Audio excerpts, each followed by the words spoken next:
Salut tout le monde et bienvenue dans cette vidéo. Donc aujourd'hui par rapport à Blender 4, toujours au niveau de l'apprentissage de Blender, donc Blender pour débutants et débutantes, nous allons voir l'outil qu'on appelle Inset.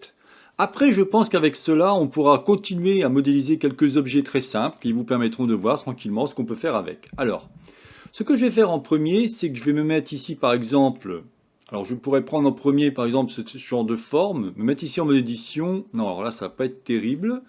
Donc là, je vais faire un Shift A et on va rajouter un cube. G, X, et on va le mettre à peu près ici. OK.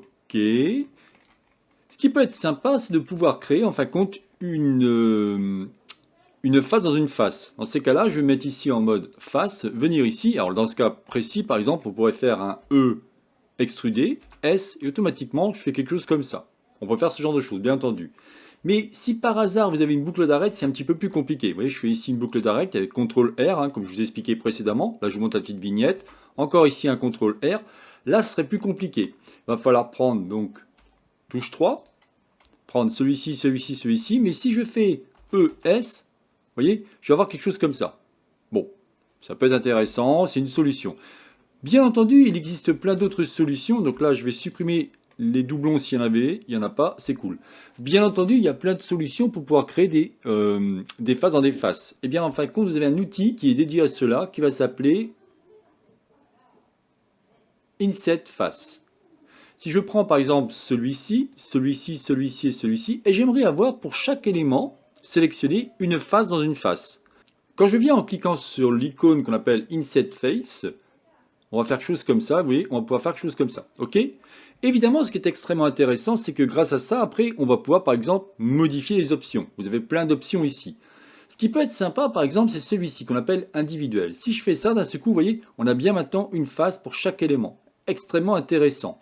Après, vous avez d'autres options que l'on verra un peu plus tard, mais bon, c'est pas ce qui m'intéresse pour l'instant de vous montrer, c'est déjà ça. Grâce à ça, eh bien, on va pouvoir, par exemple, faire ici touche E et on pourra extruder celui-ci. Vous voyez?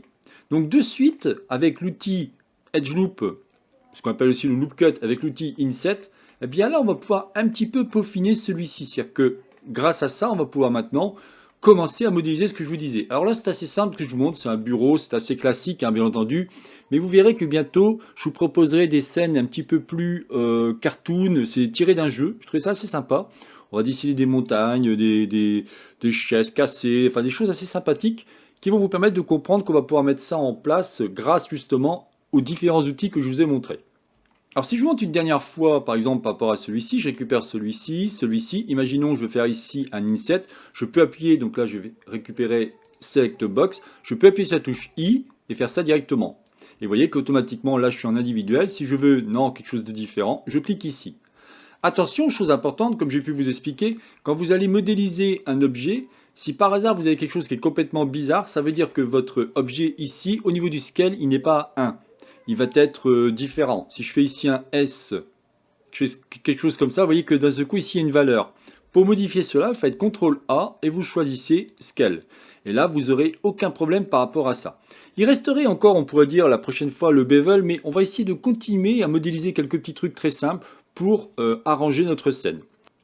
Voilà, donc je n'en dirai pas plus par rapport à cette vidéo. C'est donc la chaîne Blender pour tous, réalisée par Jean-Michel. Si vous avez aimé cette vidéo, n'oubliez pas de liker ou tout simplement vous abonner à ma chaîne. N'hésitez pas à me poser des questions si on veut savoir plus sur Blender, quelle que soit la thématique. Alors bien entendu, là, je fais des playlists différentes hein, en fonction de ce que je propose. Je vais bientôt proposer aussi une autre playlist qui va être sur les add-ons. Il y a pas mal de choses à apprendre dessus, extrêmement intéressant. J'essaye vraiment de bien compartimenter ça pour que vous puissiez retrouver très rapidement l'information.